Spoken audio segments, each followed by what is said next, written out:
شانش مولانا آ گیا ہے، مولانا آ گیا۔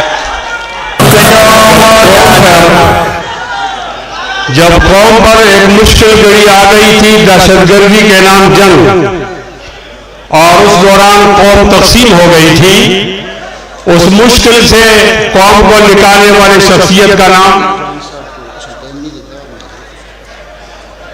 اس شخصیت کا نام مولانا فضل الرحمان ہے۔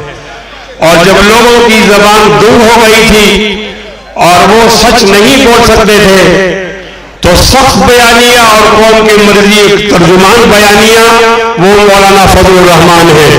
مولانا فضل الرحمان صاحب آپ کے سامنے جو قوم ہے، جو عوام ہے، نئی پارٹیوں کے لوگ ہیں، وہ تمام سرزمینی ہزارہ شہدائے بالاکوٹ سے وابستگی رکھتے ہیں۔ جہاں آپ تشریف لائے وہ کون لوگ ہیں؟ سید احمد شہید کو چاہنے والے، وہ سید اسماعیل شہید کو چاہنے والے، یہ وہ لوگ ہیں جن کو شاملی کے میدان سے ایک تسلسل ہے۔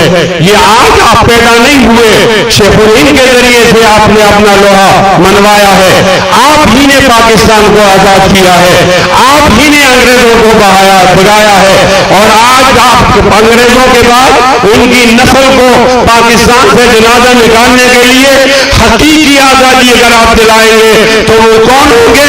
جناب مولانا فضل الرحمان صاحب ہاتھ بلند کر کے کہہ دیجئے مستقبل کا حکمران مولانا فضل الرحمان، زیادہ دور سے مستقبل کا حکمران مولانا فضل الرحمان۔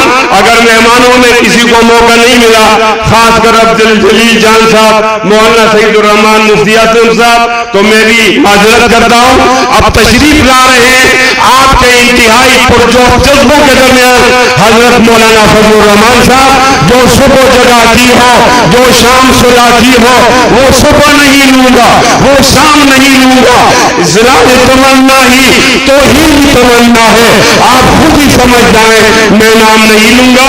تشریف لا رہے ہیں حضرت مولانا فضل الرحمان صاحب۔ مولانا آ گیا ہے، وقت کی پکار ہے، قوم کی آواز ہے، تارا چہرہ